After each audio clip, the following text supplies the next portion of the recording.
мээрими райымы менен жараткан. Буну Каххар деген Алланын сыпаты бар. Жаббар деген Аллахтан сыпаты бар. Ушул сыпаттарды алып келбей, Ар-Рахман, Ар-Рахим деген сыпатты алып келип бизге бир сабак берип атат.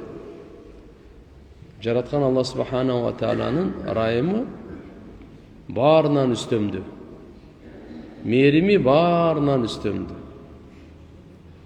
Жараткан Аллах субханаху ва таала айтат: "Менин райымым ачуумду басат" дейт. Ачуумдан алдын, ачуумдан өтөт дейт. Ошон үчүн бенде канча күнөөкөр болбосун, чын жүрөктөн күнөөсүнөн кайтып, Аллахдан кечирим сураса, Алла Таала жер менен асманды толтурган күнөө болсо да кечире берет. Бул Аллахнын кечиримдүүлүгү чеги жок. Кечирими өтө кең. Аллахнын райымы чеги жок. Ошон үчүн туугандар, жараткан Алла субханаху ва тааланы өз райымы менен пайгамбарыбызды райымдуу кылып жиберди да. Кур'ани Карим райымдуулуктун китеби бул. Рахма Кур'ани Каримди түшүрдү, момундардын жүрөгүнө райымдуулукту салыш үчүн түшүрдү. Кур'анда 114 сүрө. Фатиха сүрөсү бул туугандар матын деп коет. Матын деген ушу негизде Кур'андын маңызы болчу. Кур'андын сыры. Калган 113 сүрө Фатиха сүрөсүн чечмелейт. 113 сүрө Фатиха сүрөсүн чечмелейт. Пайгамбар саллаллаху алейхи ва саллям айткан: Фатиха сүрөсүндөй сүрө мурунку түшкөн китептер Тавратта, Забурда, Инжилде, Кур'андын өзүндө да мындай сүрө түшкөн эмес. Ошон үчүн Хужурат сүрөсү дагы Фатиха сүрөсүн алардын чечмелеп берет. Кээде ибадатын, кээде истианатын, кээде Аллахнын илими, кээде Аллахнын сыпатын, кээде афаалы. Кандай болгон чакта да туугандар, мынакей Хужурат сүрөсүнүн акыркы аяты: "Инналлаха я'ламу гайбас самавати вал ард". Албетте Аллах субханаху ва таала асмандардын жана жердин гайып, көзгө көрүнбөгөн нерселерин билет. Bundan burada ayat ötkön ele. Al ayatta Allah subhanahu ve taala aytat: "Yamunnuna aleyk an aslamu." Alар mildet kılat sana İslam'da kabul aldık dep. Kul sen aytıp koy.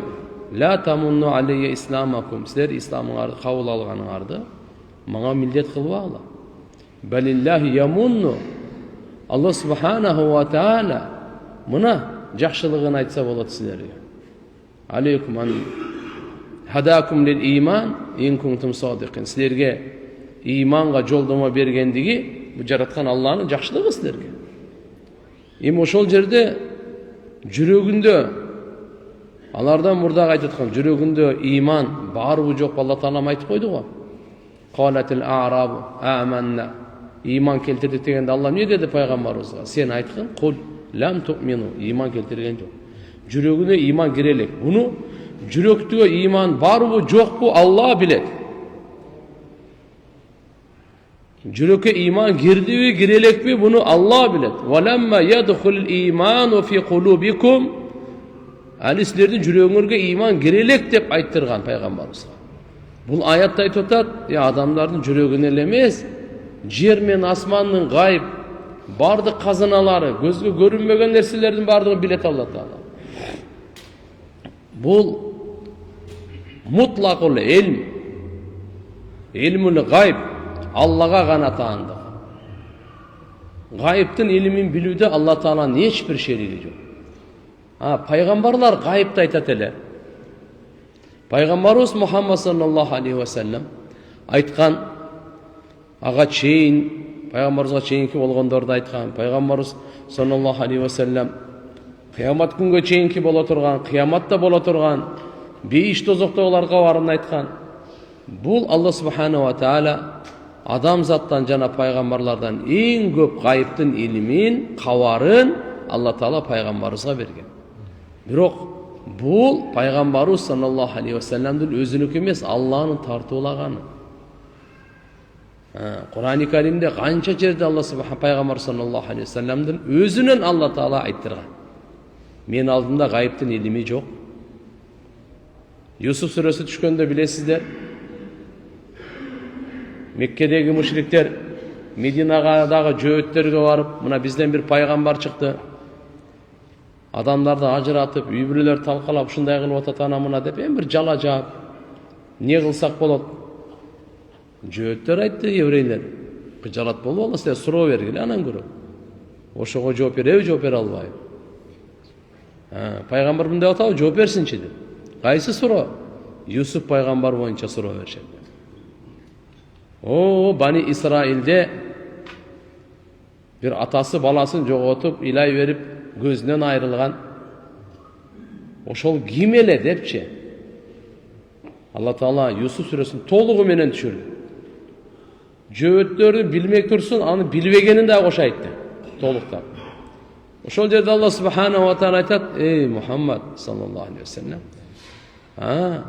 Качан Юсуптун бир туугандары Юсуп пайгамбар боюнча кеңешип, буну өлтүрөйлүбү же кудукка салайлыбы деп атканда, сен жок элең, жанында.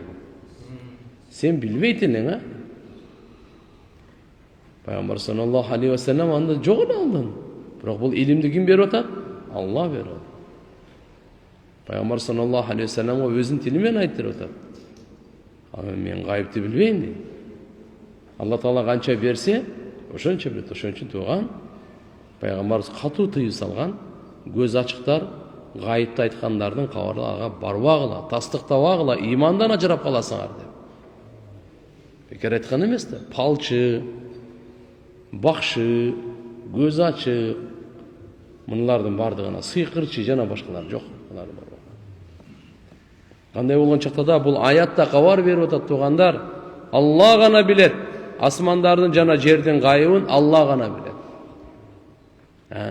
Жердин астында канча нерсе бар? Субханалла. Азыр мына азы буроот этип жерге ол мүмкүн бир канча айтышат илим изилдөөчүлөр, бол жолду бир 8 милге чейин кирип барышкан казыпчы. Так ойлон бир 18 мил дейт. Нар жагын билбейт азыр эмне болгонун. Жердин түбүнө жеткен, аны эч ким жок ал. Жер тегерек экенин айтат, тегерек экенин айтат. Бирок канча терең казып баратат, аны эч ким билген жери жок, азыр жетерек ал. Жараткан Алла Таала жердин алдында эмне бар, асмандарда эмне бар. Бул жерде асмандар деп айтты. Туугандар, бир асман эмес, 7 асман. 7 кабат асман бар. 7 кабат жер бар. Эмне үчүн? Алла субханаху ва таала айтып атканы, ey инсан, сенин жүрөгүңдөгү бар нерсени Алла Тааладан бул гайып эмес.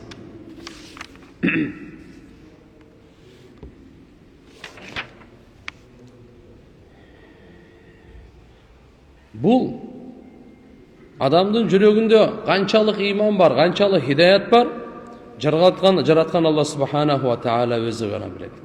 وَالَّذِينَ تَدَوْا وَزَادَهُمْ هُدًى وَآتَاهُمْ تَقْوَاهُمْ. Кимдин жүрөгүндө таква бар, кимдин жүрөгүндө хидаят бар, ошол канчалык деңгээлде бар, бардыгын билүүчү Алла. وَمَا يُؤْمِنْ بِاللَّهِ يَهْدِي قَلْبَهُ. Ким Алла Таалага бекем иман келтирсе, Алла жүрөгүнө хидаят берет. Валлаху бикулли шайин алим. Ар бир нерсени билүүчү. Пайгамбар саллаллаху алейхи ва саллям дуа кылат эле. Robbi a'inni wa la tu'in alayya wamkur li wa la tamkur alayya wahdini wa yassir li al-huda wansurni ala man baga alayya. O Rabbim manga жардам бер, мага каршы душмандарга жардам бербе. Менин пайдама я Алла чечип берген. Мага каршы пайдама я Алла мага каршы чечип берген. Хидаят берген, хидаятты мага жеңил кылган. Жана я Алла, ким мага аша чапса, чектен чыкса, ошого каршы мага жардам бергин дейт. Адам баласы оны. Робби жаални лакка даккаран. Роббум мени өзүңө көп зикир кылуучулардан кылгын дейт. Лакка шаккаран. Өзүңө көп шүгүр кылуучулардан кылгын мени.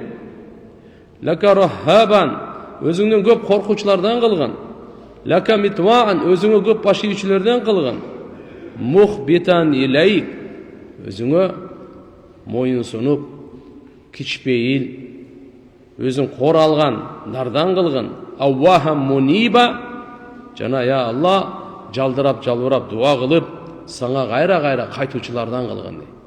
Qaraçı Peygamber sallallahu aleyhi ve sellem anday dualardı. Hidayattın tuğ çokusunda olup, hidayattın günü olup durup da Peygamber sallallahu aleyhi ve sellem hidayat sıradı. Hidayattın tuğanlar Allahu Akbar çegi yok.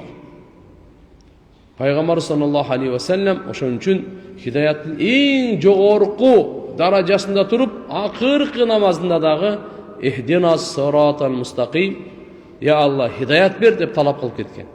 Uşundan bilindi, malum boldu tuğanlar hidayattın bir mınal jerge çeyin degen çegi yok. Hidayat çegi yok daraja.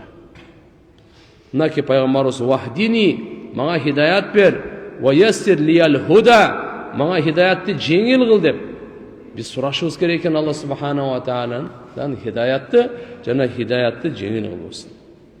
Rabbi taqabbal tawbati, Rabbim menin tövbamды kabul kıl. Wagsil hawbati, günömdü geçir. Ve sabbit hujjati, hujjat dalilini bekem kıl. Ve acib da'vati, duamdı kabul kıl. Vahdi kalbi, yüreğime hidayat ver. Ve saddit lisani, tilimdi tüzdöv. Vaslu sahimata sadri, yüreğimde gekti çıkarıp ırgıp sal ya. Yüreğimde gek saktı o, kara niyetti. Al ırgıt. Buna Peygamber sallallahu aleyhi ve sellem ulu dualarında hidayatты sırap atar. Hidayat yüreğinde kançalık var, kimnin yüreğinde kança? Allah özü biledi. Jer asmandan Allah Taala hiçbir nerse jaşırun emes, özü biledi. Bul ayatta tuğandar samavat degen asmandar, 7 qavat asman. Bura Kur'an-ı Kerim'de 7 qavat jer dep aytılınbaydı. Hadislerde 7 qavat jer dep keledi. Kur'an'da 7 qavat asmandı Allah subhanahu wa ta'ala sab'a dep açık aykın keledi da. Biroq muna işaratan şilteme qatarı 7 jer ekenin aytadi. Munday deydi. Allahu'llezî halaka sab'a semavat ve minel ardı mislahunna yetenazzelul amru beynehunna lita'lemû ennallaha ala kulli şeyin qadir ve ennallaha kad ahata bi kulli şeyin ilma. Allah şunday zat. Al jarattı 7 asmandı. 7 qavat asmandı jarattı. Kur'an'da açık sab'a semavat 7 dep keldi. Ve minel ardı mislahunna, jerden dağı oşança dep koydu. Mislahunna degen söz menen şilteme var bu. Jerden dağı oşança degeni, jerden dağı 7 degen söz. Yetenazzalu amru beynehunna, şu 7 qavat jer menen 7 qavat asmandan ortasına Allah'ın buyruğu düşetdi. Tuğandar, ala lehul halq vel amr, qavardar Allah'a gana taandık. Jaratu, buyruk berü. Jaratu dağı Allah'a gana taandık. Buyruk berü dağı Allah'a gana taandık. Nenin buyruğu? Kimge jaşoo berilet, kimge ölüm berilet. Kimge densoluk, kimge oru. Kimge perzent, kimge jok. Kimge uul, kimge kız. Kimge izzat, kimge korduk. Kimge ırıskı kança. Jer menen asmanın ortasında jaşap atabız. Jerin üstünde. Allah subhanahu wa ta'ala asmanın 7 qavat asman, 7 qavat jerin ortasında buyruğun düşüröt. Kim gülöt, kim ilayt, tiyaktan buyruq menen bolat. Annahu adhaka wa abka, Kur'an'da Allah aytadi. Allah güldürtöt, Allah ilattırat deydi. Biz özüz kıyınsanıp жүрөбүz, men gülüp atam dep. Je özüz gıjalat bolup жүрөбүz, men ilap atam dep. Kur'an aytып atат. Allah güldüröt, Allah ilatат. Çeçim jaratkandan çıgat. Çeçim jaratkandan. Kança ırıskı jeýs erten, qayerden jeýs, kim menen jeýs, kimdi görös, kimdi görbeýs. Sүйünösbü, kaygırasbı, Allah çeçet. Allah'ın buyruğu düşüp durat. Yetenazzalu amru beynehunna. Allah'ın buyruğu menen. Ne deydi? Li ta'lamu эмне үчүн ушундай жети жер жети асманды жаратып, ортосунда буйрук түшүрүп атат? Билип алгыла.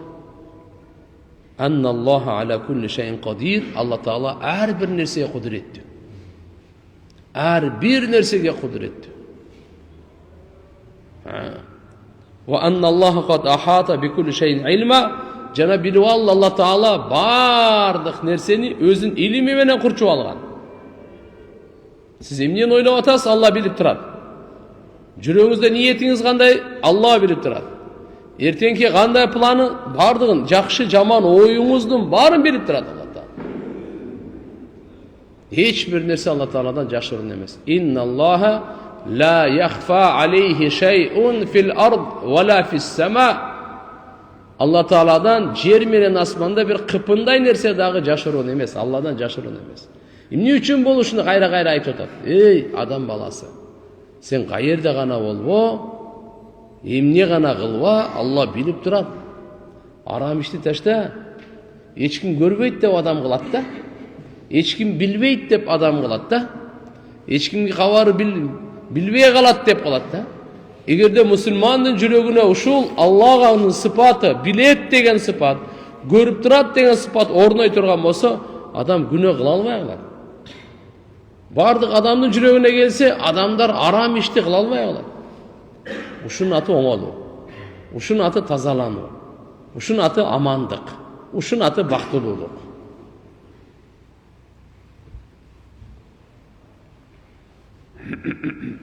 Албетте хадисте жети жер деп келет. Мисалы, Пайгамбар саллаллаху алейхи ва салламдын хадис Айшени өз риваят кылат. Сахих Бухариде, Муслимде келет. Ман залама кайда шибрин ай кадра шибрин минал ард таввакаху мин сабай арадин. Мынаки жети жер деп келет. Ким дегим бир карыш жерге, бир карыш жерде бирөөдөн зулумдук менен ала турган болсо, ага жети жерди мойнуна кишен кылып салып коет дейт. Мойнуна кишен кылып салып коет. Бу Бухариде, Муслимде келет. Бул жердеги айтып аткан зулумдук менен бирөөдөн бир жерди тартып алды, же зулумдук менен кошунасынан өзүнө кошуп алды. Мына маселеден туугандар жакшы эске алыш керек. Бир миң карыш жерди ала турган болсо, кээ бир риваяттарда келет, бул жети жерди мойнуна коюп коет деген кандай десе, жети жерге сордуртат дейт. Сормо болот го, болото. Сорот го адам. Ушундай кылып адамдын чечим чыгарга чейин сорот дейт. Мойнуна илип коет деген. Азабы ошондой. Хадисти угуп туруңуз. Таввакаху мин сабай арадин. Мына жерде биз айта турган сөзүбүз жети жер деп атканычы. Алла Таала анын мойнуна вакила иннаху юхсaf бихил ард фатасиру буqatal мaqsuba fi unuqihi katta. Ошол кайсыл жерди ал тартып алган, ошону бул мойнуна илип туруп жерге жуткуртат экен. Жерге жуткуртат экен. Мойнуна так кылып илип коет экен анда. Колуна кишен салгандай, мойнуна кишен кылып илип коет экен. Имам Багави рахматуллах алейхи айтат, Абдулла ибн Умар разияллаху анхумадан риваят кылынган пайгамбарыбыз айткан: "Ман ахаза минал ард шибран бигайри хаққихи." Ким бир карыш жер алып алса, акысыз элеч, хусифа бихи яуман қияма иля арадин, иля сабай арадин. Ал кыямат күнү жети жерге сордурулат. Жети жерге жуткурулат ал.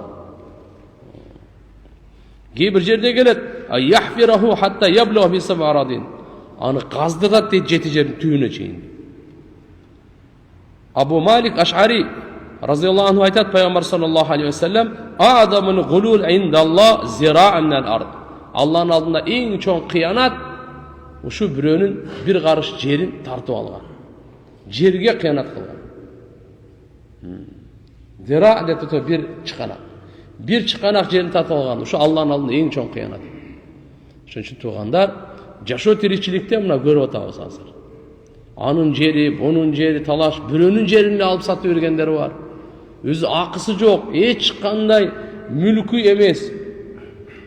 Бирөөгө жерлер көбүнчө үлүш жерлерден, көбүнчө мына участок берилгендерден арыз жылдырып алайын, мындай кылып алайын деп.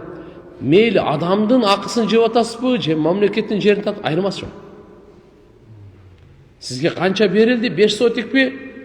Жакшынакай чыздырып алыңыз дагы 1 сантиметр чыкпаңыз. 1 сантиметр. Анан көрүп 1 сантиметр берип коюңуз. Шектүү болуп калса, bir karış şekli olup kalsa, seniki meniki, sen al andan görüp. Koy de, Peygamberimiz hadisini aytkan. Sahih hadis. Bukhari'de, Müslim'de Peygamberimiz aytып атат мына. Айшене yüzden кайгар берилип атат. Эртеге тамаша эмес ана. Адам баласы көбүнчө эмне үчүн ушуларга көңүл бурбайт? Адам ойлойт да өлгөндөн кийин жашоо бүттү депчи. Жок. Адамдын башына келе турган адамдын денесинен жан чыккандан кийин толтура ааламдар бар да. Барзах ааламы тамаша эмес, сырот ааламы тамаша эмес, тараза ааламы тамаша эмес, эсеп китеп ааламы тамаша эмес. Бейиш ааламы, дозок ааламы тамаша эмес. Бүткүл ааламдын робусу Алла өзү. Ошон үчүн иншалла ошо ойдон жок болуп кетүү мүмкүн эмес да. Алла кайрап тирилтет бардыгын.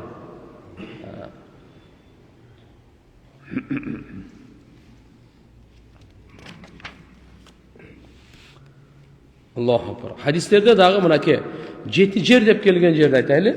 Пайгамбарыбыздын дуаларында келет экен. Тирмизиде риваят келет. Бурайда разияллаху анху айтат. Bir жолу Халид ибн Валид деген батырды билесиздер. Түнү уйкусу качып кетип, уйку келбей Пайгамбарыбызга арызданып келди. О Аллахтын элчиси, уйку кетип калды, уктай албай атам. Уйку жок. Не кылайын dedi. Faqal ya Rasulullah ma anamul layl min al araq. Şu түнү уйку качып кетип калды, ошон үчүн уктай албай атам дейт. Арак деп коет. Коф менен арак. Бул уйку качканды айтат, бессонница. Уйку качып кетип калдым, не кылайын? Faqala lahu nabi sallallahu aleyhi ve sellem Peygamberimize айтты. İza awayta ila firashik, kaçan töşökө жатасың го? Faqul ошондо айткын, мына дуаны айткын дейт. Allahumma rabbas samawati sab wa ma adallat wa rabbal aradin wa ma aqallat wa rabbash shayatin wa ma adallat kulli jaran min sharri khalqi kullihim jami'an ayafruta alayya ahadun minhum aw yabgha alayya azza jaruk wa jalla sanauk wa la ilaha gayruk la ilaha illa anta degan duanı oku zamat uyku degan. Ya Allah, 7 asmandın robu, jaratuvчусу. Вама адаллат жана 7 асман кайынча нерсе көлөкөлөткөн болсо көлөкө салган. Ошонун бардыгы. 7 жердин вама акаллат төшөгөн. Мына жерде дагы тургандар мынакей жердин айтат кана. Жана жер көтөр вама акаллат көтөрүп турган. Жана бардык шайтандардын робу. Шайтан эмнени адаштырса, жана шайтандын дагы робу. Kulli jara min şerri halq деген, ya Allah, şu mahlukların жамандыгынан мени сактоoma, мен үчүн сактоочу болгон dedi. Алардын бирөөсү мага ошо аша чаппасын. Алла Subhanahu wa Ta'ala'nın ululuğu senden başka sığınганга layıktуу zat жок. Ya Allah, sen gana деп мына şu дуаны ушун окусаң, уйкуң келет dedi. Abu Said Hudri radıyallahu anh'da rivayet Peygamber sallallahu aleyhi ve sellem aytat. Musa peygamber Allah Ta'ala'ya gayrılgan ekan. Ya Rabbi allimni şey'en adkuru bihi ve ad'uk bihi. Bir nese üretsen, men seni oşu arqılı esteyin, sana dua kılıp turayın. Allah Teala aytdı, kul la ilahe illallah ey Musa. La ilahe illallah'ını aytqın dedi. Musa aleyhisselam aytdı, ya Rabbi kulla ibadak yakul hada. Senin bardıq bendelerin bunu aytat. O la ilahe illallah dedi. Bunda aytkanda başka bir zikirdi surap atkanday olup atat da Musa peygamber. Allah aytdı, kul la ilahe illallah. La ilahe illallah'ını aytqın dedi. Musa aleyhisselam aytdı, innama uridu şey'an tahussuni bi. Manga özgöçö bolgon ушундай bir zikirdi, ушундай duanı kalap atam dep Allah Ta'ala'dan suraganda Allah Subhanahu wa Ta'ala ya Musa, ey Musa, لو أن السماوات سب والأراضين سب في كفة ولا إله إلا الله في كفة malat bihinna la ilaha illallah. Uğval, 7 yer 7 asman, tarazanın bir taşında olsa, la ilaha illallah tarazanın başka bir taşında olsa, bul, oşonun bardığın basıp koyut dedi. Demek la ilaha illallah oşunçalık salmaktı eken tuğanlar, 7 yer 7 asmandan or, bunu jönüne basıp koyut. Bu жерде айтып өтсем не? Демек 7 yer 7 asman, 7 qavat yer, 7 qavat asman da Allah subhanahu wa ta'ala jaratkan. Hadislerde ata aytып berip atkanım uşul tuğan 7 asman, 7 yer açık gelip atat. Özgöçö 7 yer. İbni Umar radıyallahu anhudan rivayet bu kişi aytat. İza kana yevman qiyama. Ertege kıyamet gün bolgondaçı. Cema'allahu samawati sab vel aradini sab fi qabdatihi. Allah 7 yer 7 asmandı özünün kudreti uçuna toptayken. 7 yer 7 asman. Jönle qarmap koy. Кейбір риwayetler asmandı orap bir çekeye koyup koy. Жерди bir çekeye koyup koy, bir taraf koyup koy. Allah aytatken, Anallah, Anarrahman, Anal Malik, Anal Quddus, Anal Salam, Anal Mu'min, Anal Muhaymin, Anal Aziz, Anal Jabbar, Anal Mutakabbir, Anallezî bada'tu dunya ve lem tekun şey'an, Anallezî u'iduha. Aynal muluk, aynal jabbarun. Allah subhanahu wa ta'ala, men Allah'ım, men merimdüğümün, mına men badışamın, men ulu taza, men mına tınışlık berüçümün, men mına ki amandık berüçümün, men gözömöldöçümün, men üstümdümün, men kudretliyimün, mına men uluğumun, men başladım dünyada, dünya işlersesi çok oledi. Jana uşunu men kayra kaytaramın, kana bayağı badışalar, kana bir zalimlar dep Allah subhanahu wa ta'ala. Jabbarlar kana deyip. Jaratkan Allah subhanahu wa ta'ala bu alam özü çok ele da. Bizde mına 100 yıl murda çok bolgondoy, bir uçurda bu alam sapsem çok ele. Jerdagi çok ele, asmandagi gün, ay, eşteki dal beyiş çok ele, dozok çok ele, perişte çok ele. Makulu. Karangılık çok ele, jarıktık çok ele. Meyli mi? Eşteki çok ele. Kanallah ve lem yekun şey'un gayruhu. Allah kaçan var ele, Allah'dan başka eşteki çok ele. Kanallah ve lem yekun şey'un ma'ahu. Kaçan Allah var ele. Allah menen birgelikte bir daha mahluk çok ele. Allah da var ele, palança dağı var ele degende. Çok. Kanallah ve lem yekun şey'un qablahu. Kaçan Allah var ele, Allah'dan murda eş derse çok ele. Hadiste üçe dengede. Ve lem yekun şey'un. Eşteki çok ele. Joktan bar kılıçı Allah. Bolduğunda dağı Allah Teala bilesi mi kanday? Joktan bar kılıçı. Bari, halaka, jaratuçu, badi' attarı var. Badi'us semavati vel ard. Allah asmandı ülgüsüz jaratuçu. Jerdi ülgüsüz jaratuçu. Manisi kanday? Asmandı asmansız, jerdi jersiz jaratkan. Bile seni görüp anan okşatıp durup çok. Oşon için aytilat, en birinci uydu hiç kanday uysuz, en birinci koydu hiç kanday koysuz, en birinci жылқын hiç bir kanday жылқысыз, en birinci adam aleyhisselam hiç kanday adamsız, ülgüsüz jaratıcı zattan adı Badi'us semavati vel ard.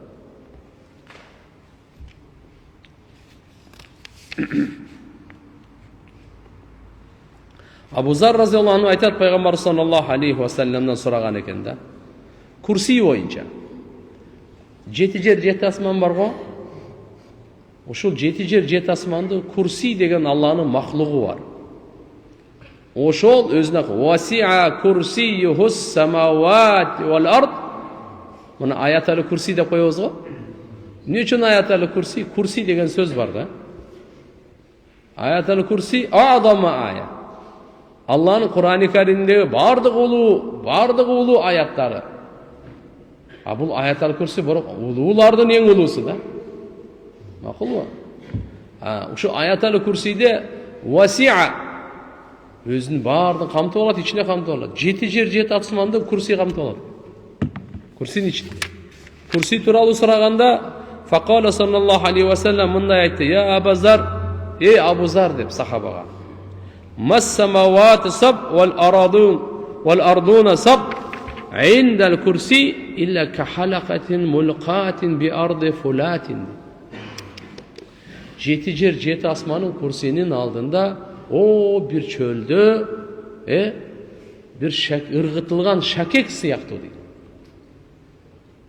Irgıtılgan ne siyahtı? Şakek siyahtı. Jerin şakek, al kursinin aldığında o жерде çölde bir şakek. Ушул жерде алымдар айтат, пайгамбарыбыз шакекке окшотту жерди. Ошол убакта бул не деген? Жер тегерек деген, 4 буручтук, квадрат, треугольник, пятиугольник эмес деген сөз. 5 буручтуу, 3 буручтуу, 4 буручтуу эмес. Шакек кандай болот? Пайгамбарыбыз саллаллаху алейхи ва саллям 14 кылым мурда айтып атат. Жерин тегерек экен.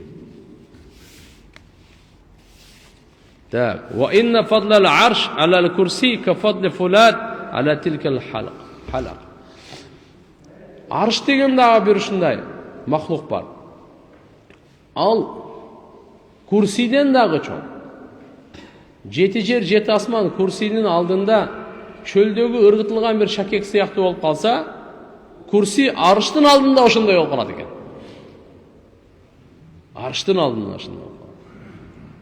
Пайгамбарыбыз хадистеринде келет, айткан, Алла Таала мага уруксат берди дейт. Силерге ушу арышты көтөрүп турган периштелер.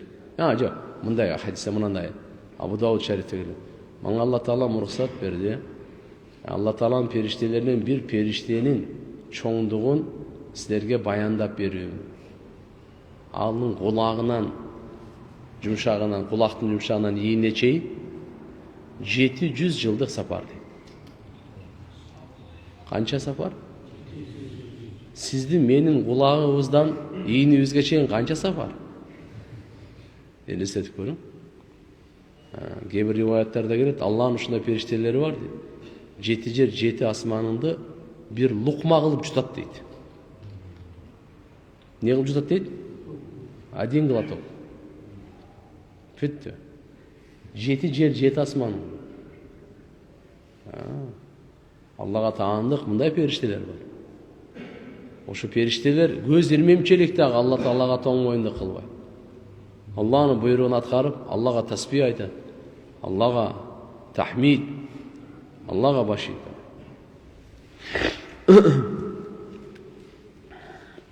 وَعَلَمُوا أَنَّ اللَّهَ يَعْلَمُ مَا فِي أَنفُسِكُمْ فَاحْذَرُوا. Тугандар, Алла Таала жер мен асмандын гайыбын билет.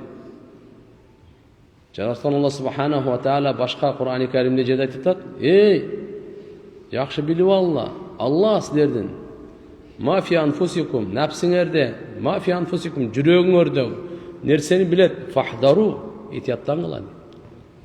Жүрөгүңөрдө ар нерсени ойлой бербе, башка бирөөгө айтпаганың менен, башка бирөөгө билдирбегениң менен Алла сенин жүрөгүңдө нерсени билет, фахдару, сактангын, этияттангын, корккун. Мааниси ушул. Бир нерсени жүрөгүңгө жашырсаң, буну Алла субханаху ва таала билип турат. Ва ин тажхар бил каул фа иннаху я'ламу сирра ва ахфа. Эгерде сен ашкери кылып сүйлөсөң, Алла субханаху ва таала ашкери сыр андан да жашыруусун да билет. Кээ бир уламалар айткан, жахыр дегени жаныңдагы адамга угуза турган сөздү жахыр деп коет. Ашкери сүйлөгөн. Сыр деген не экен? Сыр деген мындай. Сага өтө жакындаган эле адам укпаса, башка уга албайт. Сырра ва ахфа, ахфасы эмне десе, Аллаху акбар. Сен ашкери да айткан жоксуң, сыр да айткан жоксуң, жүрөгүңдөгү эле кармаганың, ушуну да билет Алла Таала. وَلَقَدْ خَلَقْنَا الْإِنسَانَ وَنَعْلَمُ مَا تُوَسْوِسُ بِهِ نَفْسُهُ وَنَحْنُ أَقْرَبُ إِلَيْهِ مِنْ حَبْلِ الْوَرِيدِ. Жана чындыгында биз инсанды жараттык, жана билебиз инсандын нафсисини. Ман туwaswisu bihi nafsu. Адамдын васваса келет го, ой, жаман кыял келет го, ошону Алла Таала билет. Васваса деп коет, адамга кичине мындай азгырык келгенинче, Жүрөгүңүзгө келген азгырыкты Алла айтып атат. Биз жүрөгүнө келген азгырыкты билебиз дейт. Караңызчы Алланын илими. Алла. Албетте бизди жараткандан кийин жүрөгүбүздү да жараткан өзү, денебизди дагы, рухубузду бардыгын жараткан өзү. Билет Алла субхана. Ва нахну aqrabu ilayhi min hablil warid. Биз ага күрө тамырдан да жакыныракпыз дейт. Күрө тамырдан да жакыныракпыз. Алла кандай жакын? Өзүнүн кудурети менен, өзүнүн илими менен, өзүнүн сыфаты менен. Биз буну акылыбыз буга жетпейт да. Биз буга акылыбыз жетпейт буну. Алланы тааныганга акыл, охо. Иман келтирдик дейбиз, токтобуз биз. Биз өзүбүздү билбейбиз, канча литр кан бар? Канча тамырыңыз бар билесизби? Адамдарга бүгүнкү күнү изилдеп чыгышты. Карап атышат. Мени көрдү, бирок менин иштегенин биле элек пока. Мени кандай иштегенин биле элек, андай аппаратура жок дүйнөдө. Мени билет, мени көрдү. Мени кандай болот экен көрүштү. Бирок менин иштедисине башы жетпейт. Көздү көрдү, бирок көз кандай көрөт экен ага башы жете элек аны. Кулакты көрдү, бирок кандай угуп аткан угуу күчүн жете элек ага. Угуу күчүнө, көрүү күчүнө, мен иштөө күчүнө ага жете элек да.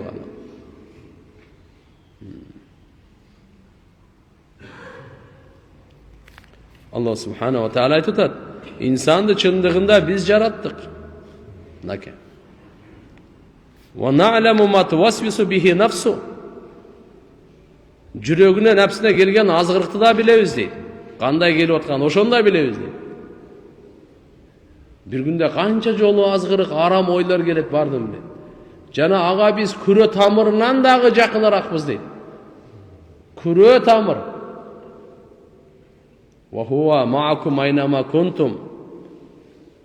Ал силер менен бирге кайда гана болбогула. Алланын илими, кудурети, бардык сыфаты бирге Алла субхана ва таала. Узакта эмес. Жашыруун эмес. Ошон үчүн айтылат, Алла алданбайт. Лейса камислихи шей ва хува самиул басир. Жаратуучуга жаралган окшош эмес. Алла махлукка окшош эмес. Ал угуучу, көрүүчү. Ошон үчүн туугандар жакшы. Бул акыйда илими, ишеним илими, таза ишеним, таза акыйда. Алла бардык махлуктардын сыпаттарынан таптаза.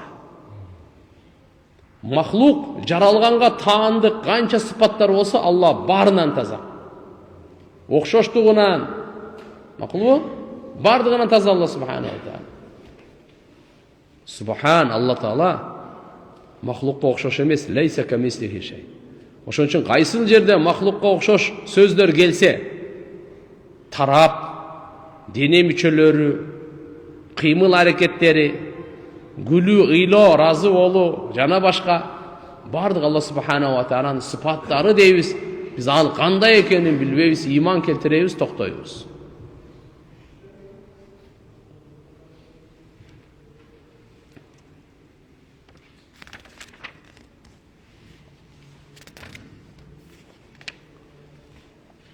فَلَنَقُصَّنَّ عَلَيْهِمْ بِعِلْمٍ وَمَا كُنَّ غَائِبِينَ. Аларга биз кыssa баян кылып айтып беребиз. Биз гайып эмес элек. Мындайча айтканда амалынын кабарларын беребиз. Аларга айтып атабыз. Биз гайып эмес элек. Биз бар элек ошо силер кылып амал кылып аткан учуруңарда. Бал кунна шухудан алейкум хина амилтумуха. Силер кайсы амалды кылып атсаңар, ошол да биз бар элек дейт Алла. Демек гайып эмес элек. Сиз ойлобоңуз гайып деп, жалгыз калсаңыз да үйдө эч ким жок, жалгызмын. Жок, сиз жалгыз эмессиз таксыр. Эч ким жок, ошон үчүн күнөөнү кыла бер. Андай эмес. Периштелер бар. Allah özünün kudreti menen, elimi menen siz menen birge. Allah özünün kudreti, elimi menen siz menen birge. Qanday sizlar jamon ish qilasiz deydi. Vallahu bima ta'maluna basir. Hucurat suresinin akırkı ayatının akırkı bölüğü. Allah bima ta'maluna basir, kılıp jatkan amalыңарды görücü. Allah basir görüp durar. Allah'ın görüsü ezelten tübölüktü. Sizdin bizdin görgenge okşaboyt. Ne için şunu sözde aytып uşu menen ayatты Kur'an süreni bitirip atar. Zalika liyattaqullah fis-sirri vel-alaniya. Jaşırın da aşkere de Allah Taala'dan korku üçün. Vel kalb vel qalib, jürögüňizdagy, bardyk müçöňizdagy, ve fiz-zahir vel-batin, sırtkı düýnöňiz, içki düýnöňizde dagy. Maksatı uşul, ve liyahudu hidrahum. İtiyattanıňız, korkuny bekem garmaňyz. Fayata'abadu, fayataba'adu amma naha anhum an. Allah Taala tıygan nerseden özüňizde uzak garmaňyz. Ve yejtenibu ma harramallahu Taala. Allah haram kılgan nerseden toluk saktanyňyz. Sep Allah Subhanahu wa Taala görücü, bilücü, kabardar. Kur'an'ın çakırığı. Özüňizde garmaňyz. Nafsiňizdin çakırığına, nafsiňizdin jariyasına aga barbaňyz. Allah'ın çakırığına garaňyz. Dünyada Allah'ın kaalosun qarap yaşagan bir yaşoo var. Nafsinin kaalosun qarap yaşagan bir yaşoo var.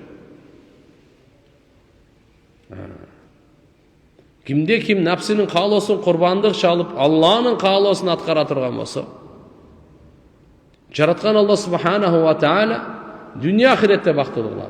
Kim Allah'ın kaalosun taştap nafsinin kaalosun arkasından düşe turgan bolsa, dünya ahirette erteli geç Allah söz baktısız kılar.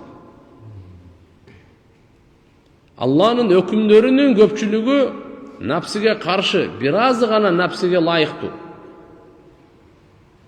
İçkile, jegile, nikah kılgıla, biraz jırgagıla, tamatta'u, fankihu, kulu, vaşrabu degen hükümler gana, uşlar gana nafsinin kaalosuna layıktı. Köpçülük hüküm nafsinin kaalosuna karşı. Aram nerseni nafsi kaalayt. Biroq Allah kaalabay. Suroo boluşu mümkün. Emne üçün anda aram nerseni jaratты, jaratpay ele koyboybu. Anda sınoo bolbay kalbayбы. Seni sınaş üçün de. Sana akıllı dağı verdi, nafsini dağı verdi. Oşa akıllı tuğra işletiği üçün asmandan kitaplardı düşürdü. Paygambarlardı jiberdi. Oşa oydan jenle paygambarlardı dile jiberip kitapları düşürбөйдü ele. Akıl menen nafsini bergenden keyin akıldın tala oşule Allah'ını bir dep alamның kojoyunu vardı. Qarаңыз, insan moyununa alat. Что мына асман, жер, ай, күн, караңгылык, жарыктык бул бар нерсеби же жок нерсеби? Бул мойнуңа аласыз да турабы? Бул биринчи. Буну четке кага албайт. Кичине акыл, четке каккан bir akıldan ajıragан эле адам четке какпаса, асман, жер, ай, күн, жылдыздарды не дейт экен? Буну бар дейт. Эми карап турайм, ушул бар болсо туган. Экинчи кадам. Любой нерсени bir зданияны көрсөңүзчү, ушунун bir куруучусу бар деп, куруучусуна далалат кылат. Bir сүрөттү көрсөңүз, сүрөтчүсүнө далалат кылат. Же сүрөт өзүнчө эле портрет болуп тартылып калдыбы? Жок. Бул бирөө тапкан муну. Же мына мечит өзүнчө эле курулуп калдыбы? Жок. Буну бирөө курган. Куруучусу бар бул, жөндөн жөн эмес. Ушунда аалам, ушунча чоң аалам куруучусуз эле туруп калдыбы? Ушунда чоң аалам bir сүрөтчүсүз эле туруп калды дейсиңби? Bunun kurucusu, jaratuvчусу, сүрөтчүсү, musavvir, halik, malik Allah Subhanahu wa Taala. Bu alamdagi her bir kichinekey nerse özü aytып жатат. Menin jaratuvчум бар деп. Her biri dalalat kıladi. Демек, субхана ва таала, Алла Таала басир, амал қыл. Демек, біз жақсы жаман амал қылайлы. Алла субхана ва таала басир. Эмне амал қылсаңыздар? Алла басир. Алла басир. Пайғамбар саллаллаху алейхи ва саллям айтқан: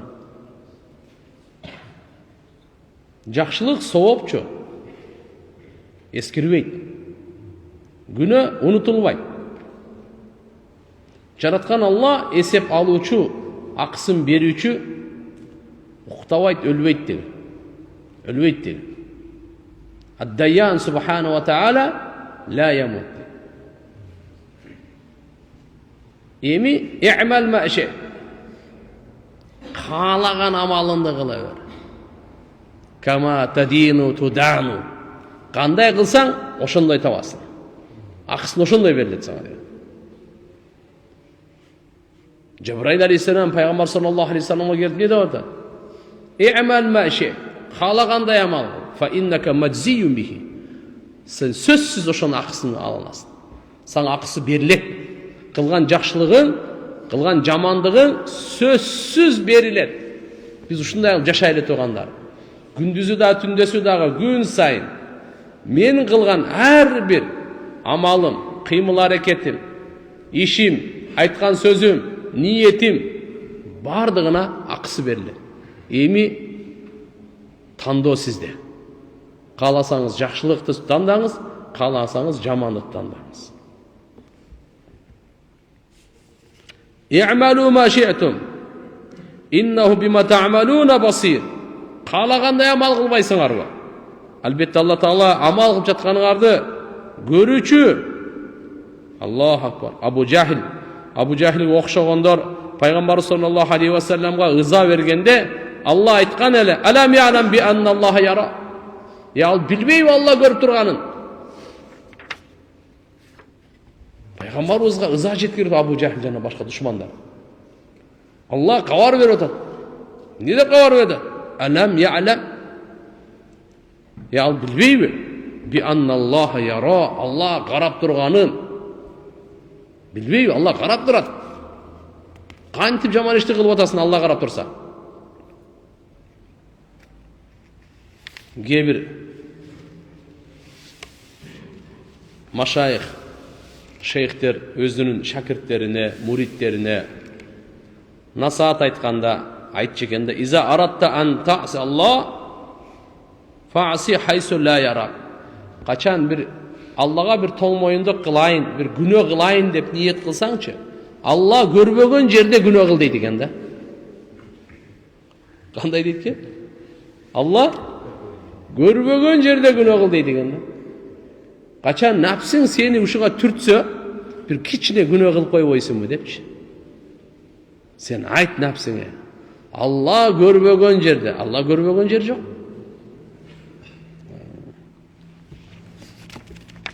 Демек, жалгыздыкта болсун, жамаатта болсун, Алла субхана ва таала барын карап турат. Эми карап туруңуз ушул. Алла мени көрүп турат, Алла мени билип турат деген ушул сезим жүрөктө ойгонсо, ошол күнү тазалануу, ошол күнү бактылуулук башталат. Ошол күнү күнөөнү таштоо башталат. Арам нерсени таштоо оңой болот. Ошол күнү шайтандын кордугунун күнү болот. Майрамдасаңыз болот да. Майрамдасаңыз болот. Ошон үчүн айткан: кайсы күнү Аллага күнөө кылбасаң, ошол күн сенин майрамың деген. Айт деген ошо. Эгерде бүгүн ар ким өзүнү билет да. Аллага күнөө кылган жоксузбу? Бүгүн сиздин майрам. Кайсы күнү Аллага күнөө кылбасаң, көзүңү сактадың арам нерселерден, кулагыңы сактадың арам нерселерден, тилиңи сактадың арам нерселерден, жүрөгүңү сактадың арам нерселерден, колуңу, путуңу сактадың арам нерселерден, күнөө кылган жоксуң деп аткан киши чечмелеп берип атам да. Что значит? Мына ушу сага айт, ушу сага майрам. Ошондой күн Алла Таала баарыбызга насип кылсын. Хотя бы жашообузда ушундай күндөрдүн көбүрөөгү болсун. Калган өзүбүз билебиз. Ал халалу байинун вал хараму байинун. Пайгамбарыбыз айтып койгон, арам кайсы экенин сиздерге чечмелеп берген кереги жок. Ал ачык айкын. Буга бир терең философиянын кереги жок. Арам ачык айкын барыңыздар билесиздер. Ушул нерседен сактансаң сен айтың дейм. Ваттакулла инналлаха кана алейкум ракиба. Алладан коркуп арам нерселер таштагыла. Шек күмөнсүз Алла көзөмөлдөчү дейт. Дейт? Алла көзөмөлдөп турат. Ракиба. Көзөмөлдөп турат. Кайда баратасың, эмнени сүйлөп атасың, эмнени угуп атасың, шыбырлашып атасың, Я аyyuhalladhina amanu. Idza tanajaytum fala tatanajaw bil ithmi wal udwan wa tanajaw bil birri wat taqwa wattaqullah. Эгерде шыбырлашсаңчы, бир күнөөдө шыбырлашпа деп атат да. Эгерде шыбырлашсаң, жакшылыкта шыбырлаш мейли. Жакшы иште шыбырлашайлы көбүс. Буга майын. Wa tanajaw bil birri wat taqwalыкта. Fala tatanajaw bil ismi. Günölerde ma'siyatar rasul. Ya ayyuhalladhina amanu. Idza tanajaytum fala tatanajaw. Качан шыбырлаша турган болсоңор, сырдаша турган болсоңор, бирөө укпасын деп акырын сүйлөшө турган болсоңор, күнөөдө шыбырлашпагыла. Алла билип турат, угуп турат, көзөмөлдөп турат. Таквалыкта, жакшылыкта Алланын чакырыгы. Мужадала сүрөсүндө келет. Мужадала сүрөсүндө. Не деп атат бул жерде? Манисандай Алла Таала ракибун алейкум фаракибу рикабата алейкум. Алла көзөмөлдөчү силердин үстүңөрдө. Ошондуктан Алла Тааланын көзөмөлдөп атканын өзүңөргө алып сезгиле. Ушул нерсе бизди таквалыкка түртөт.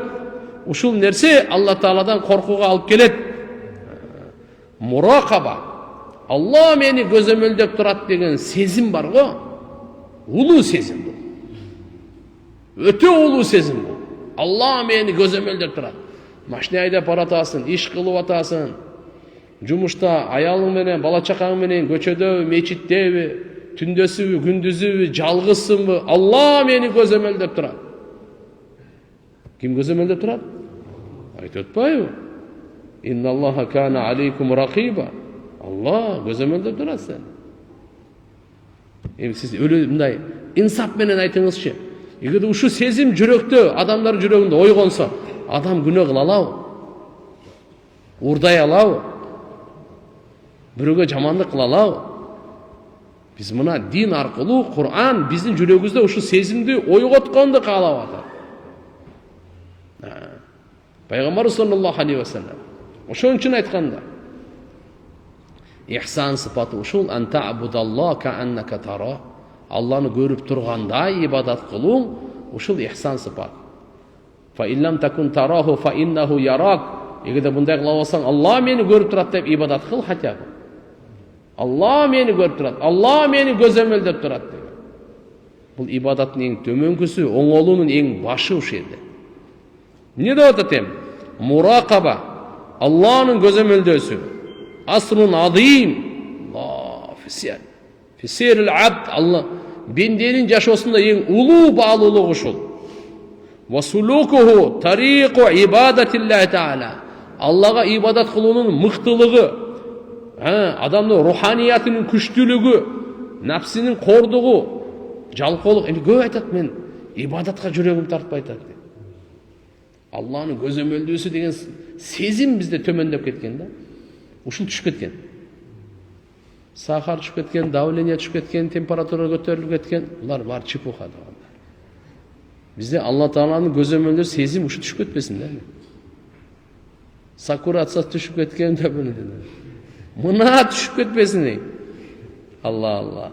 Ушу себеп жакшы амалдарга түртө турган ушул. Алла үчүн амалды ихластуулукка түртө турган ушул.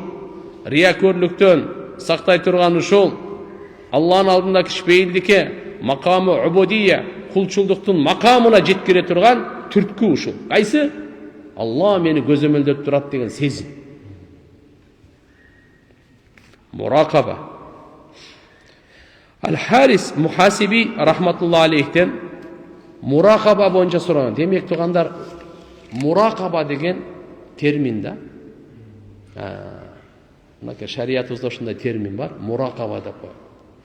Demek Allah meni gözөмөлдөп турат деген сезимди ойготуу деген сөз. Allah meni көрүп турат, gözөмөлдөп турат, байкап турат. Кайсы жакка кадам таштап атам, кайсы жакка карап атам, эмнени ойлоп атам, эмнени сүйлөп атам, эмнени жеп атам, эмнени кармап атам. Allah байкап турат, Allah gözөмөлдөп турат, Allah көрүп турат. Ушу сезимди ойготуунун аты муракаба деген амал бар. Буну адам баласы эрте менен кечинде бир аз убакытка отуруп коюш керек. Хотя бы сиз жатаарда сразу эле жүгүрүп барып эле жата калбай, кечине 1 минута, көп эмес го. 1-2 минута кошсоңуз жакшы. Кичине муракаба кылып коюңуз да. Бул касиет өтө улуу касиет, ар кимге бериле бербейт. Кимге Алла Таалам жүрөгүнө хидаяатын ачса, Алла Таалам ошого тоокуйт берет. Алладан сурай турган амал. Allah менен байланыша турган амал. Напсисин тарбиялай турган, напсисин чыркырата турган, Аллага жакындай турган амалды калыс Алла үчүн кыла турган амалдын күчтүүсү муракаба. Ошентип Al-Haris Muhasibиден сураган экен да, муракаба эмне дегенде айтыптыр. Хия илмул калб би курбир Рабб.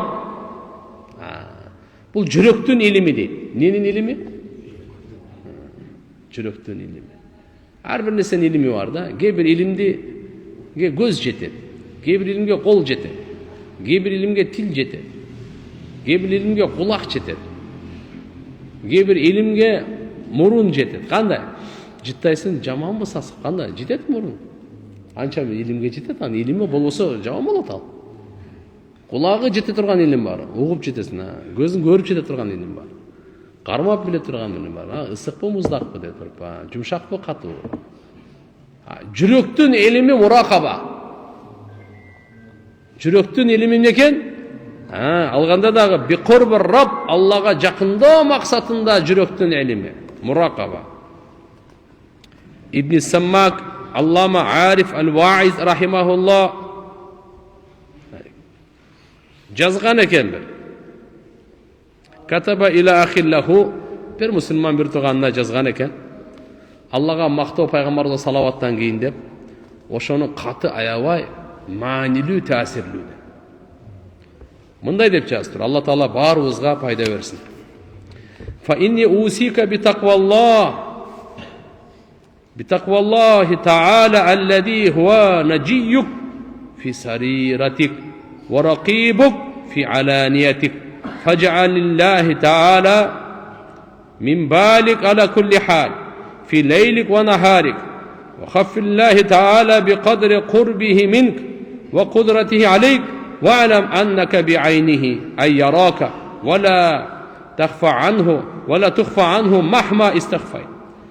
ليس تخرج من سلطانه إلى سلطان غيره ولا من ملكه إلى ملك غيره فليعظم منه حذرك وليكثر منه وجلك والسلام.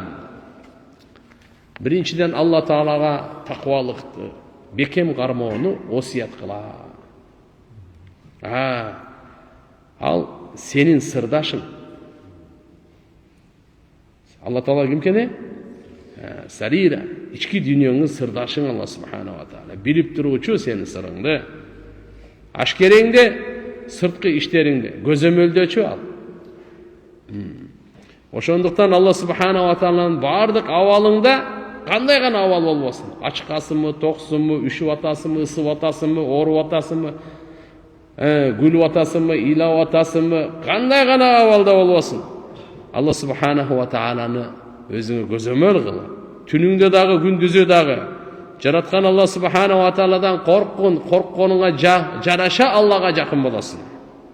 Bilip koygun Allah'ın göz aldındasın. Allah Teala'dan eş nerse yaşarı mümkün emez. Allah'ın kudretinden başka kudretke, Allah'ın mülkünden başka mülküne çalbaysın. Oşonduktan senin korkuun ulu olsun. Senin korkuun köp olsun degen. Vesselam, Allah'ın salamı olsun. Vaqt bolğandı. Meyli muna da bir aytayın. Qarаңызчы, qanday ruhaniyatты tazalay turgan adamdardın akıllı, maşallah, terbiyalı, tasirli sözleri. Al-İmamul Cunayd rahmetullahi aleyhten soralgan eken. Amma yusta'anu bihi ala gaddil basar. Men gözümde qantip saqtasam bolat deptir da. Gözüm şu aram derseden saqtay albaytam. Gözüm kontrolümde yok. Gözüm neде жоқ дейді? Мен маңа баш ийбейт бұл. Қалағанын қарай бер. Жүрек қарава десе деле, мен қарава десем деле. Я. Көз қарай бер. Көз сақтаса болобу dedi. Şu şeyhten сұраған екен.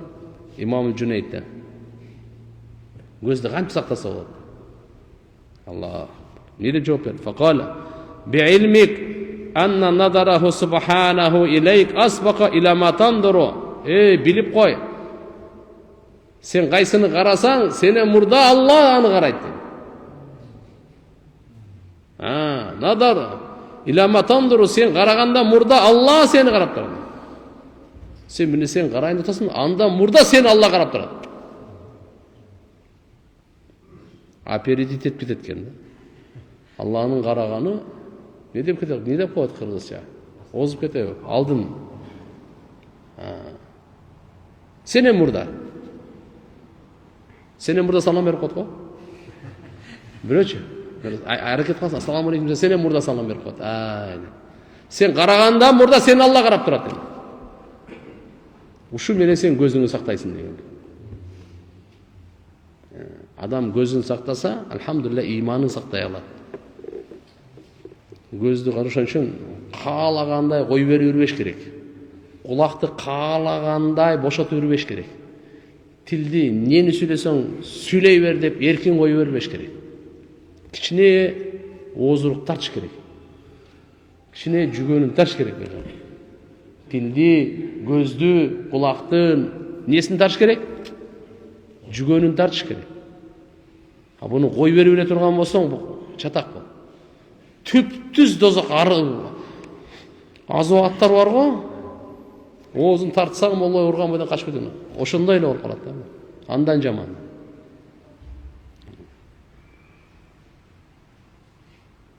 Аллах субханаху ва тааля барза товфиq берсин. Кыскасы акылдуу адам. Жаратканын көзөмөлдөп турат, бардык сырткы, ички бардык иштерде деген сезимди ойготсун дейт. Жана кулчулдуктун кордук кийимин Аллахнын улуулугу үчүн кийсин дейт. Аллаху акбар. Момун адам ушундай дейт.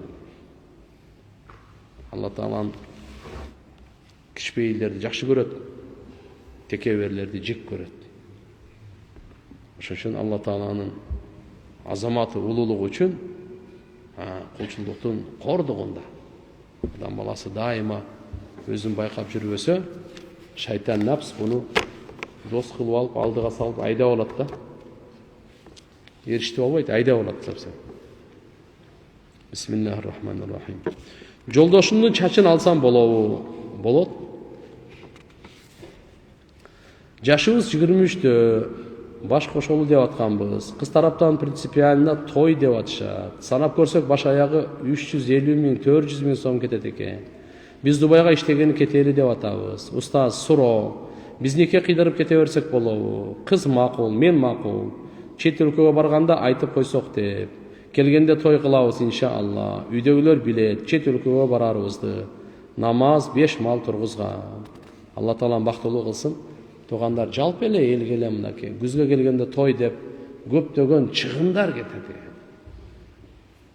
Кичине ахиретти карап жашайлы. Жөнөкөйрөөк той өткөрөйлү. Өткөрбө деген жери жок. Эви чени менен. Қарап бер, Алланы қарап, пайғамбарымыздың айтқанын қарап жашайлы туған. Тойға кредит алу болбойды. Қарыз алу болбойды. Не үшін қинайсыз өзіңізді? Тойға мейлі той өткөрдің, пайғамбарымыз айтқан, аулиму уалау бишар. Bir қой сойып болсын, той өткөріп қой, болды. Даңғыр, доңғыр, аны ақшаға заказ бер, күнөөнү сатып алып атабыз бүгүнчү биз. Ақша беріп күнөөдөн сақтана туруунун ордуна ақша беріп эгердечи күнөөдөн сактанганга ақша төлөш керек болсо бериңиз. Күнөөнү сатып алганга эмес. Күнөөдөн сактанганга төлөш керек өзүчү. Биз күнөөнү сатып алганга исрапкерчилик, наразычылык, убакытты текке кетирүү, Алланын неаматтарын текке кетирүү, жашоону текке кетирүү. Той менен эбичени менен болсун, жөнөкөй болсун. Аз мына жердеги силер карап көргүлө, ата-энеңердин макулдугун алып кийин деле өткөрсөңөр деле болот, эч кандай зарыл эмес.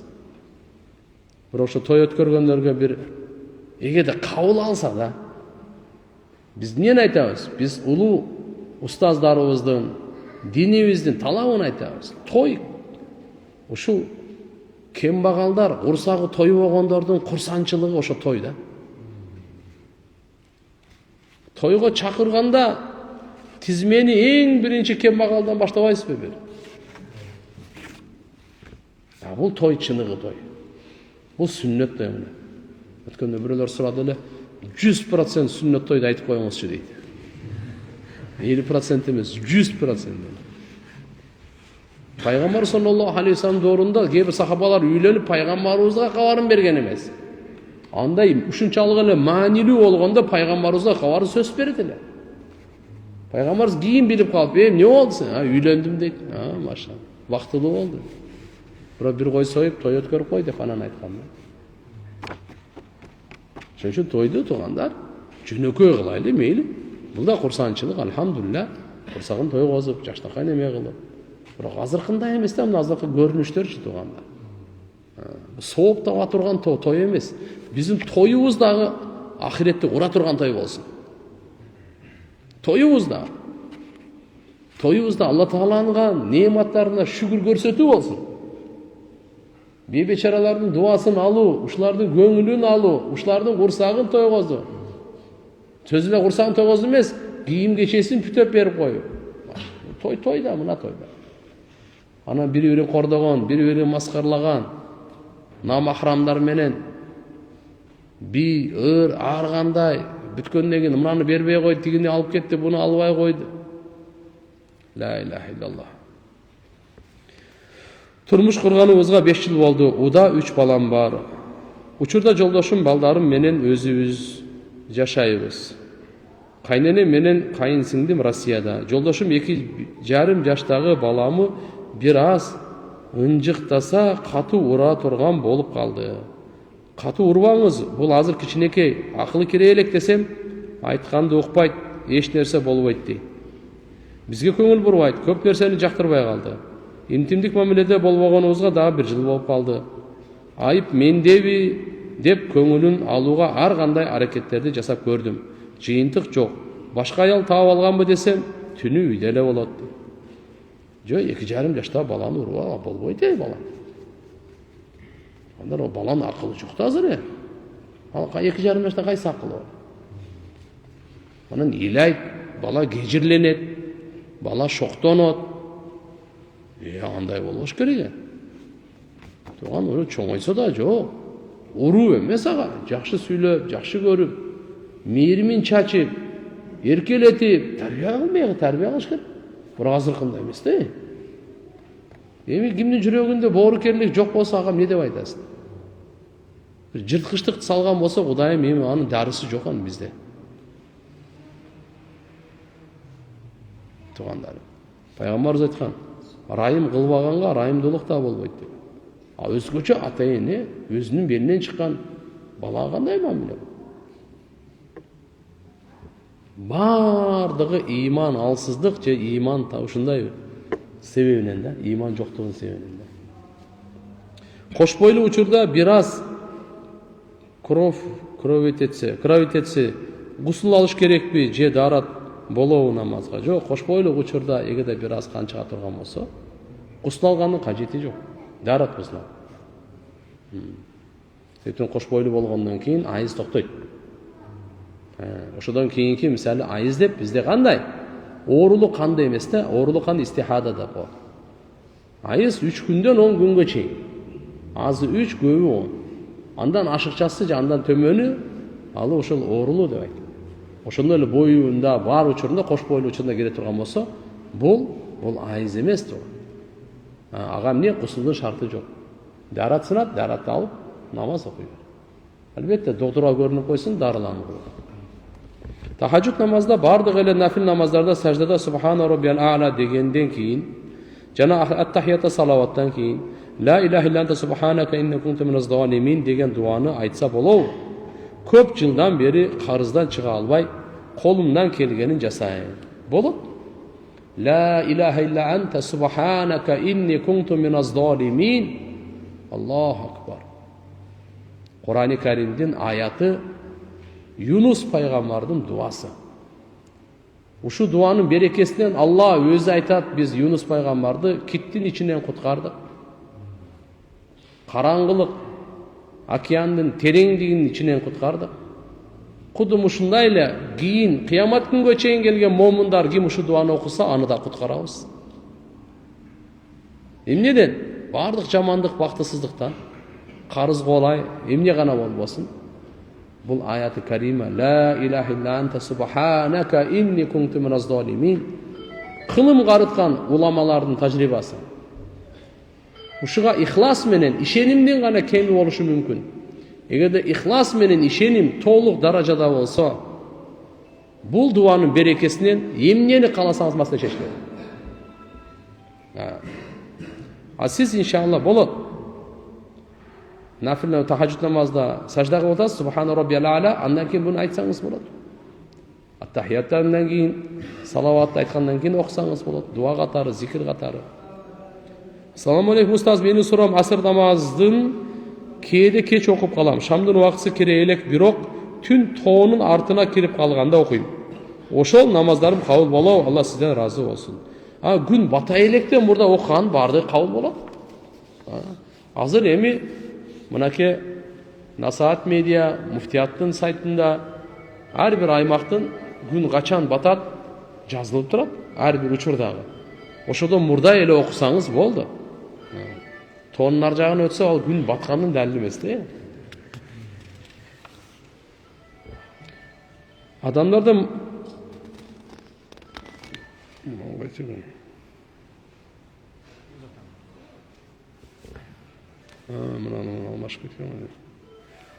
аялымды кантип таалимге жана масра жамаатка алып чыгам. Өзү намаз окуйт, бирок таалимге бар дегенде эле мени зордобоң дейт. Устаз кантип жеткирем? Бизде таргыйм. Амалга жакшы кызыктыруу эле бар. Мажбурлоо жок турганда. Биз Россияда иштейбиз. 2 күн иштеп, 2 күн дем алабыз. Бир айда 2 жолу жумага илешебиз. 2 жума намазга бара албай калабыз. Жумага бара албай калган күнү пешим намазын жамаат болуп окусак болобу? Эгер болсо, убагында эле окуйбузбу же жума намазы окулуп бүткөндөн кийин окуйбузбу? Караңыздар, жума намазы окулуп бүткөндөн кийин окуйсуздар. Пешим намазды окуйсуз. Албетте сыйла муким болсо, жалгыз эле окуңуз. Мусафир болсоңорму, мейли анда карап туруп чогуу окусаңар болот, жамаат менен пешим намазын жума намаздын убактысында эмес, өткөндөн кийин. Ажеке, аялымды, балдарымды жаным деп айтам. Ушул айтканым туурабы же туура эмеспи? Жакшы эле болду. Элдер күчүгүм итим деп атпайбы? Мышыгым дейт, туурабы? Аларга караганда жаным деген жакшы да. Аны айтып берди. Күчүк, мышык деген караганда булар алхамдулилла. Эркелетүүнүн жолучу. Аябай эшиги ачык да. Эмне? Алтыным десем, алтын эмес да аны. Мисалы да эми жаным деп өзүңүздүн жаныңызда жакшы көргөн үчүн айтып атасыз да. Бирок асман дейт, тоом дейт, бир кээ бирлер периштем деп алган бар. Аларга караганда жаным деген жакын да. Bir kelindin munun uğup kaldım. Al kүйösü menen ajırашып ketken eken, al kүйösü talak berбей kıynap жүрөт экен, бирок заксын үздүрүп таштаган экен. Ошондо талак түшүп калдыбы. Бирок келин ден соолугуна байланыштуу турмушка чыгып, 2 балалуу болуптур. Ал балдар никеси жок болуп төрөлүштүбү? Азыр никесин жаңылап жашай берсе болобу? Жооп берип коюңузчу суранам. Эркектерге катуу айтып коюңузчу, талак жөнүндө жашабагандан кийин аялды бошотуп коюшсун. Өздөрү үй бүлө куруп, жыргап жашашат. Эгерде мына ЗАГСтын үздүрүп жашаа эмес, сот чакырып туруп экөөнү, ошол жерден эгерде буларды ажырата турган болсо, талактын ордунда өтөт. Калган мынаны тактап көрүш керек. Талактын ордунда өткөндөн кийин эгерде нике кыйдырган болсо, кийинки балдары адал. Эгерде талак түшпөгөн болсо, кийин мына азыркы эмне эле балдарга нике кыйып балалуу болгон болсо, никеси өтпөйт да, балалуу балдары алар зынадан туулган бала болуп калат. Албетте бул туура айтат. Жаштакай өзү алгандан кийин жакшы карап жашаш керек. Эгер жакшы карап аял катары аны алып жашай албаса, анын башын бош кое бериш керек. Мына өткөндө деле айткам, тууган ислам динин чакырыгы ушундай. Жашасаң, баш кошуп, жакшылыкта, достукта жаша. Жашабасаң, ажырашсаң, душман болуп ажырашпа. Душман болуп, бири-бириңерге жамандык кылып ажырашпа. Анда дагы иншалла жакшылык менен ажыраш. Туганча, мусулманча, адамча. Бир бүгүнкү күнү тилекке каршы өтө жаман да. Урушмай, сөгүшмөй, соктошмой, тартышмай, жамандык кылмай, андай болбойт. Исламдын чакыргандай эмес. Мен турмушка чыкканыма 1 жыл болуп калды. Боюмда бар жолдошум мага ушу күнгө чейин кол көтөрдү. Ун чыкпадым. Боюмда бар экенине карабай кол көтөрдү. Кетип калдым жашабайм деп. Кетип калдым. Ачуусу тез келет, түшүнбөйт. Намазга да салдым, бирок болбоду. Өзүм алхамдулилlah 5 убакыт намаз окуйм. Жашабай койсом, талагымды бербесе, өзү талак түшөбү төлөгөндөн кийин? Жок, талагын бербесе түшпөйт. Бирок кандай? Эгерде укугуңар тебелеп, акыңарды бербей, ушундай уруп сокку неме кылса, бул зулумдук болуп эсептелинет. Талак сураганга акыңар бар. Албетте иншалла жашаганга аракет кылыш керек. Жөндөн жөнөмөк киши сабыр кылып, кишини акылсыздык кылып атат, иманга келип калар, Кудайдан коркуп калар деген максатта аракет кылыш керек. Такыр болбосо анан алхамдулилlah тууган урукту салып, анча-мынча молдокелерди салып, анын башын бошотобуз. Же болсо буну майып кылып коет, ура берип. Тим более боюнда болсо, келерчи ура берсе адам майып болуп калат да. Ага, шарият уруксат бербейт, Алланын каары жайты. Мындай зулумду кылбаш керек. Абышка мага жөн гана 3 дебей эле талак берген. Бирок аны серьезный кабыл албай, урушуп эле кайра жарашып жашап калдык. Эч жака кетпедим. Кийин 1 жылдан өтүп ушул көрүнүш дагы кайталанды. Бирок 3 талак дебеди. Бунда деле талак эле деди. Дагы кетпей жашадым. Ошентип 2 жылдан бери жашап келе жатабыз. Эмне кылабыз? Нике окутабызбы? Талак түшкөн болобу? Бирок күйөөм жарашуу ниетинде жок. Ажырашуу ниетимде жок. Өзүң сурай бергениңен жөн эле талак деп койгом дейт. Сураны жооп берип коюңуздарчы. Жаңыдан нике кыйып алганыңар жакшы. Бир экөө болуп калыптыр, эми талак сурабагыла. Ошо жолдошуңузбу, абышкаңызбы ким болсо да ал талак бербесин. Мындайча айтканда акыркы патрон. Кудай сактасын. Ошол кетип калса, Аллаху акбар. Ал уже бирөөнүкү. Канча ыйлап, канча өкүрүп, бакырып, дуал сүзсөңүз дагы сиздики болбой калат. Ошон үчүн урматтуу эркектер кичине ойлонуп жашагыла. Кызым азыр 4 жашта төрөлгөндө азан айттырганбыз. Бирок биринчи сол кулагына, кийин оң кулагына айтты. Адашып калыпмын деди. Эми эмне болот десек, боло берет деген. Зыяны тийбейби? Же башкадан дагы азан айттырып коёйлубу? Эчтеке болбойт. Боло берет. Bir туган эжем ооруска тийген. Биз үй бүлөм менен чогуу жашайбыз. Москвада кандай болуп калат? Биз намаз окуйбуз. Ал өз комнатасында ичип отура берет. Баары бир капырда ошого зыяны тийбейби? Караңыз, эгерде бул исламды кабыл албаса, эжеңиз ага тийгени никеси дурус эмес, зынанын өкүмүндө. Мусулман кыздар Kitep ээлери болсун, башка капырлар болсун, никеси өтпөйт. Мусулманга гана никеси өтөт. Мусулман кыздар башкага турмушка чыга албайт, капырларга. Ошон үчүн иншалла бул никеси өтпөйт. Анан көрөк андай менен эме, тим более ичип отура бере турган болсо, ошо менен канча жашоо болсун. Мусулман эркек азайып калтыр. Кичине азмас ар-намыс деген керек. Кичине авир деген керек, ахиретти ойлош керек. Ушу бүгүнкү күндөгү учурдагы кичине бир жыргалчылыкты же бир аз акчаны көздөп жашабаш керек. Кыргызча которулган Кур'ан китепти алгам. Окуп баштаганда бир молдо болбойт, туура эмес дегенин угуп окуй элекмин. Ошол чынында туура эмес которулганы, туура эмеспи которулганы? Жана Кур'ан китепти ушул капыр жашаган үйгө койсом туура болобу? Эки сурооңузга өзүнчө жооп берейин. Кур'ан-ы Каримдин аяттарынын маанилерин котормосу. Биринчи угуп алыңыздар. Кур'андын котормосу деп айтылбайт да.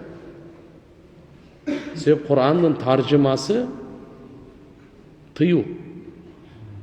Кур'андын маанилеринин таржымасы болот да. Мени сөздөрдүн маанилери, аяттардын маанилери, ошонун таржымасы ал болот. Башка дүйнөдө канча тил болсо, Кур'ан-ы Каримдин маанилери котормосун, таржымаларын окуса болот. Окуш керек, болот эле эмес. Окуш керек сөзсүз. Өзү ар бир адам өзүнүн улутундагы тилден, кыргыз кыргыз, өзбек өзбек, уйгур уйгур, казак казак, тажик тажик, татар татар, өзүнүн кайсы тилинде болсо, орусча башкабы, өзүнүн тилинде, эне тилинде түшүнсүн. Түшүндүрүп берүү үчүн булар уруксат алат. Экинчиси, анан ошол капыр жашаган үйгө койсом туура болобу? Болбойт да, кантип болсун? Кичине акылда керек да. Ал кордой турган болсо эмне болуп калды? Эми Куранды ошондой кордогонго салып берип атпайсызбы? Коптам намазын кунут дубасын жаттай албай жатам. Бирок кагаздан көрүп окуп жүрөм. Туурабы же туура болбой калабы? Жаттай бериңиз, аракет кылыңыз да. Кичине зейинди ачыңыз иншалла, күн сайын кайталап окуңуз. Бирок намазга келгенде бир жерге коюп алып окубаңыз. Намаздын ичиндесиз, а бул сыртында. Сырттан таалим алуу бизде намаз бузулуп калат. Анан көрөк ошо кунут дубасына келгенде Роббана атина фид дуния хасана ва фил ахирати хасана ва кина адабан-нар, ушуну окуп койсоңуз жакшы. Болбосо Аллахумма гфирли деген дуаны окуп, анан бул да орун басар болуп кете берет. Дуанын ордуна жаттаганыңызга чейин. Байке менен эжем көп жылдан бери балалуу боло албай жатышат. Искусственным путем өзүмдүн биоматериалымды жеңеме салса болобу? Болбойт, арам болуп калат.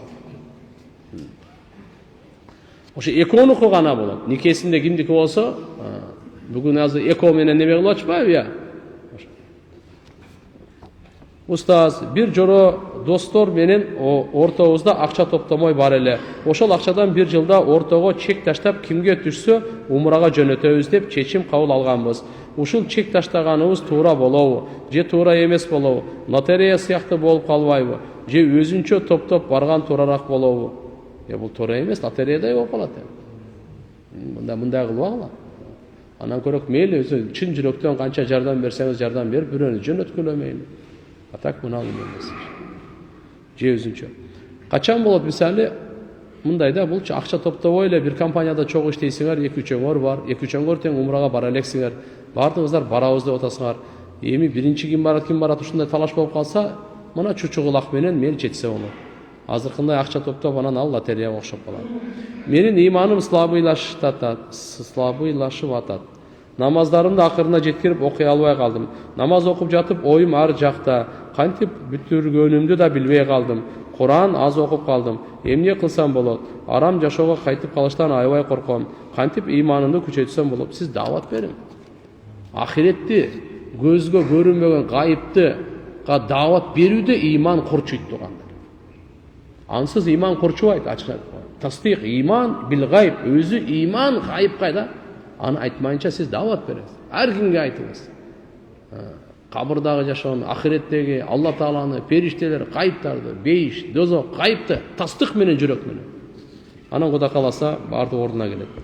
Менин таятам 80 жаштан өттү. Тайенем дүйнөдөн өткөндө 10 жылдан ашты. Таятамдын 3 уул, 6 кызы бар. Байкуш таятам балдарын үйүнө батпай, келиндери кагып силкип, жаман көргөн үчүн кыздардын үйүндө кайын журтуна жаман көрүнүп жашап жүрөт. Кээде капа болуп буркурап ыйлайт. Таятамдын малдары абдан көп болчу. Өз байлыгына ал тургай пенсиясына да чыга албай калган. Балдары баарын тартып алган. Сизден сураныч, балдардын ата энеге болгон милдетин катуу эскертип айтыңызчы. Алла разы болсун. Аллах акбар. 80ге чыккан атаны канча бала дейт? 3 уул. Гайратсыз балдар экен да. Өтө пас балдар экен.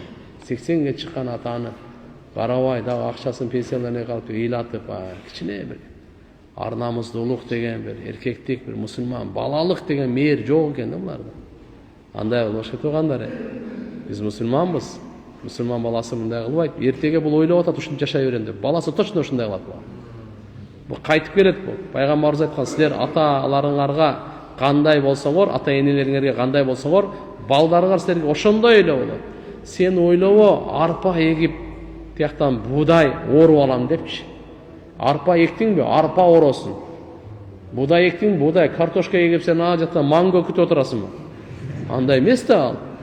Эмнени эксең ошону аласың. Ата-энеңе кандай кылсаң, бала чакаң сага точно ошондой болот.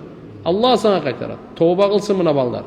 Тез таятан ошо атасын иншалла көңүлүн алып, азыр эми канча күн калды? 80 жаш, оңой жаш эмес туган. Эртеге өмүр бою өкүнгөнү грамм пайда бербейт. Ата наразы болсо, Алла наразы, билип кой. Ата разы, Алла разы. Угуп ал. Эненин таманын алдында бейиш. Ата-энени урматтагыла, сыйлагыла.